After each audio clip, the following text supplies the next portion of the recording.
तो वो शिकारी और भालू वाली कहानी तो आप सब लोगों ने सुनी ली होगी, लेकिन आज मेरे पास एक नई कहानी है। तो एक बार एक राजा जंगल में शिकार करने जाता है और 2-3 दिन तक भटकने के बाद उसको ना तो हिरण मिलता है, ना ही कोई हाथी, ना ही कोई शेर, और निराशा हाथ लगने के बाद वो वापस आ ही रहा था कि तभी उसके सामने एक तोता दिखता है।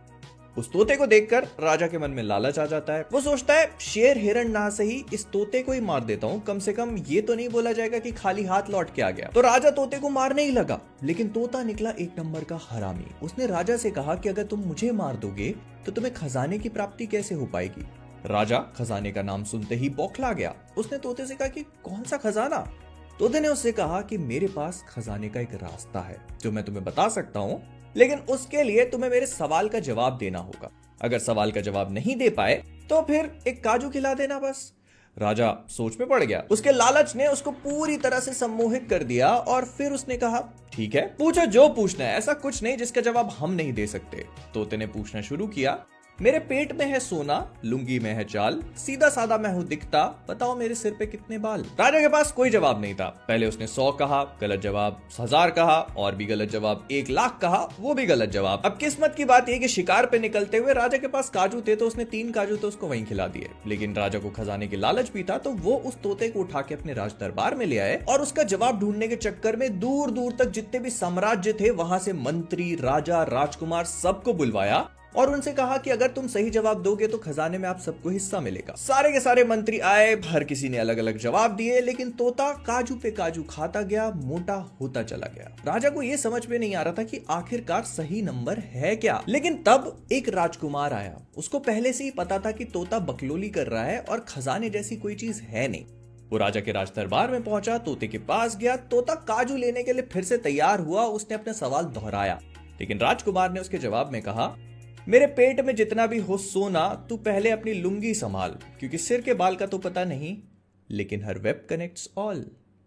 तो वो घड़ी आखिरकार आ चुकी है जिसके बारे में सोचा तो कई बार, लेकिन हर बार सोचने समझने के बाद अपना दिमाग बंद सा कर लेता था, क्योंकि जब भी सोचता तो ऐसा लगता दिल की धड़कन रुकने सी लगी है। ऐसा लगता था मेरे दिमाग का एक हिस्सा सुन पड़ने लगा हो, एक ऐसी चीज जिसके बिना मैं कभी रह ही नहीं सकता।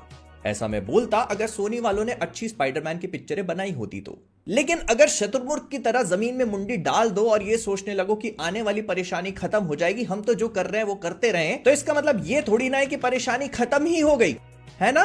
लेकिन शुरू से शुरू करते हैं। तो इस दगाबाजी की शुरुआत होती है साल 2018 से, जब सोनी वालों ने स्पाइडरमैन के एमसीयू में आने के बाद इस बात को रियलाइज किया कि हम तो काजू पे काजू खा सकते हैं। और इसी को मद्देनजर रखते हुए उन्होंने वेनम की स्टैंड अलोन मूवी को अनाउंस कर दिया, जिसे सुनकर इनिशियली तो मैं काफी खुश था, बहुत एक्साइटेड। मैंने सोचा कि यार मजा आ जाएगा, क्योंकि मेरे फेवरेट सुपर हीरो और ऑलमोस्ट फेवरेट सुपर विलन की आपस में क्लैश को देखने में तो किसको मजा नहीं आएगा, स्पाइडरमैन वर्सेस वेनम। लेकिन तभी एक गंदी सी महक भी आने लगी कि कहीं कोने में खूब सारा कचरा इकट्ठा होना शुरू हो रहा है। उस टाइम पर मैंने इसको पूरी तरह से इग्नोर कर दिया और इग्नोर करते ही वेनम देखने भी चला गया, which I admit was not that bad at that time। लेकिन मेरा ना समझ दिमाग इस बात को पकड़ ही नहीं पाया कि वो टॉक्सिक रिलेशनशिप की शुरुआत है, जहां पर सामने वाला आपको झूठे वादे करके अपने घर का पोछा तक लगवा लेता है और आप एक चुम्मे के चक्कर में उसका साथ नहीं छोड़ पाते। तो हमने भी खाली थिएटर्स में जा जाकर अपनी टॉक्सिक रिलेशनशिप का वो पार्ट बखूबी निभाया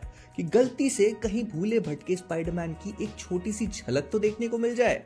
लेकिन इनके होठों पे तो लाली तक नहीं थी। खैर, बिगनर्स लक कहो या जनता का भोलापन, वेनम ने बॉक्स ऑफिस पे 850 मिलियन के आसपास कमाए और इनको लगा ये तो हमारे हाथ सच में खजाना लग गया, बस बैठे बैठे काजू खाएंगे और क्या। तो इसका नतीजा था एक पूरा का पूरा सोनी स्पाइडरमैन यूनिवर्स, जिसमें स्पाइडरमैन है ही नहीं। इसके बाद वेनम 2 आई, जिसको डायरेक्ट किया उस आदमी ने जो कि मोशन कैप्चर की दुनिया का बादशाह है। लेकिन क्या बताऊं, जादू टोना भी इतनी भयानक चीज है कि राजाओं से तक दस्त करवा देती है, और इसका नमूना था Venom let there be carnage.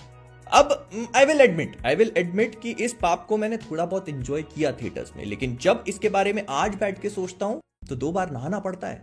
और ये भी ठीक था, लेकिन कहानी वहां से गर्म होना शुरू होती है जब ये इसके बाद रुके नहीं, पाप पे पाप, पाप पे पाप, पाप पे पाप करते चले गए। बिकॉज इसके बाद आने वाला मास्टरपीसों का मास्टरपीस था मॉर्बियस। ये दुनिया के बंजर से कोने में बनी हुई घटिया सी मेस का वो खाना था जिसे देखते ही आप कह दो कि इसके अंदर जहर है, लेकिन इसे खाने से अच्छा है पहले ही मार दो, कम से कम दर्द तो कम होगा। I mean, मुझे पहले ही पता था कि ये लोग क्या पका रहे हैं और इसको खाने के बाद, इसको देखने के बाद मेरी क्या हालत होगी, लेकिन they came up with a different strategy this time. After all, कौन ही भूल सकता है वो स्पाइडरमैन को ट्रेलर में दिखा दो बाद में हटा देंगे वाली स्ट्रैटेजी। और पोस्ट क्रेडिट्स को ट्रेलर में कौन दिखाता है? जेरेड लेटो ने जोकर बन के इतना बड़ा पाप नहीं किया होगा जितना बड़ा उन्होंने मॉर्बियस बन के कर दिया। आज भी डरावने सपने आने चाहिए बंदे को। और ऐसा नहीं है कि मीम्स की वजह से मूवीज पॉपुलर नहीं होती, पॉप कल्चर का पार्ट बन ही जाती है कहीं ना कहीं। लेकिन ये सोचना कि उनके इन्हीं मीम्स की वजह से मूवीज दोबारा थिएटर में लगा दो, तब नहीं चली तो अब चल जाएगी, इतना अंधा तो डेयर डेविल भी नहीं है। And at this point I wasn't even worried anymore. मैंने इस कदर उम्मीद छोड़ दी कि अब मजा आने लगा। मैं ये देखना चाहता था बस कि अब अगली पिक्चर के साथ ये और कितना बड़ा हक सकते हैं। I mean, मुझे पता था कि ये लोग बहुत आराम से कर लेंगे, इनके लिए कोई बड़ी बात नहीं है, लेकिन देखना ये था कि और कितना ज्यादा। और उसके बाद आई मैडम वेब। आपको पता है, दिमाग अच्छी चीजों को उतना ज्यादा याद नहीं रखता जितना वो बुरी चीजों को रखता है। And I don't mean to be rude at all, but what the fuck was that? ये सवाल मैं अपने आप से पूछता अगर मुझे पता नहीं होता कि क्या बना रहे हैं तो। जिस मूवी के मेन एक्टर इस मूवी को करने के बाद और उसकी रिलीज से पहले अपनी एजेंसी ही बदल ले, आप समझ लो कि किस तरह का टट्टी तूफान बनेगा ये। 4 लड़कियां मिलकर एक ऐसे विलन को रोकने की कोशिश करती हैं जो कि भविष्य पहले से ही देख सकता है। कैसे, वो इंपॉर्टेंट नहीं है। इंपॉर्टेंट ये है कि इस काम को अंजाम देने के लिए ये चारों इस्तेमाल करती हैं फटाकों का, ठीक वैसे ही जैसे सोनी वालों ने इस पिक्चर को चलाने के लिए किया। और चलो भले इन फटाकों से विलन मर गया हो, लेकिन सोनी का स्पाइडरमैन लेस यूनिवर्स भी अपनी आखिरी सांसें गिनता हुआ नजर आया। वेनम द लास्ट डांस, लेकिन असल में इस मूवी का नाम होना चाहिए था वेनम द लास्ट ब्रेथ, क्योंकि वही तो हो रहा था। तो बस टॉम हार्डी ने भी कहा कि बहुत हो गया, मोटा पैसा बनाया और इस डूबती हुई कश्ती को बोला अलविदा। क्योंकि लेट्स बी ऑनेस्ट, जिस स्टूडियो को ये नहीं पता हो कि उस कैरेक्टर के साथ करना क्या है, ये छोड़ दो। जिसको ये नहीं पता हो कि उसको कौन से यूनिवर्स में रखना है, वो क्या ही कर लेंगे। इन्होंने अपने स्पाइडरमैन लेस यूनिवर्स में रखा, वहां से उठा करके एमसीयू में भेजा। एमसीयू वालों ने उसको देखकर कहा कि हमारा नहीं है, वापस ले लो। आज भी मुझे तो क्या, टॉम हार्डी को खुद वो जो कोने में कचरा इकट्ठा हो रहा था ना, उसकी बू आती होगी सपनों में।